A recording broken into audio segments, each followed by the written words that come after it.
வசனத்தை வாசிங்க. ஆதலால் மனுஷர் உங்களுக்கு எவைகளை செய்ய விரும்புகிறீர்களோ அவைகளை நீங்களும் அவர்களுக்கு செய்யுங்கள்.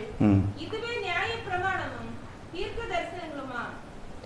மனுஷர் உங்களுக்கு எவைகளை செய்ய வேண்டும் என்று விரும்புகிறீர்களோ அவைகளையே நீங்கள் என்ன செய்யுங்கள், அவர்களுக்கு செய்யுங்கள். இதுவே நியாய பிரமாணமும் தீர்க்க தரிசனங்களாம். அப்படின்னா என்னதுன்னு புரியுது அவங்களுக்கு?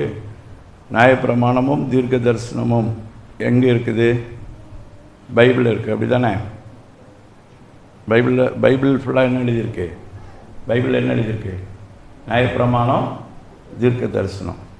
இன்றைக்கு உள்ள பிரசங்கத்தை, இன்றைக்கு தேவனுடைய வார்த்தையை நீங்கள் தெளிவாக கேட்டால் நீங்கள் ஒருத்தரை இனிமேல் பைபிளே படிக்க வேண்டாம். சொல்கிற புரியுதா?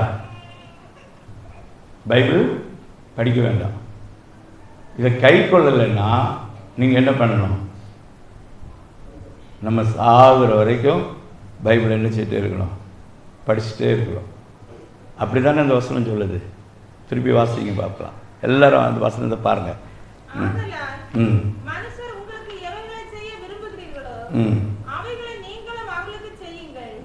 இதுவே நியாய பிரமாணமும் தீர்க்க தரிசனங்களுமா.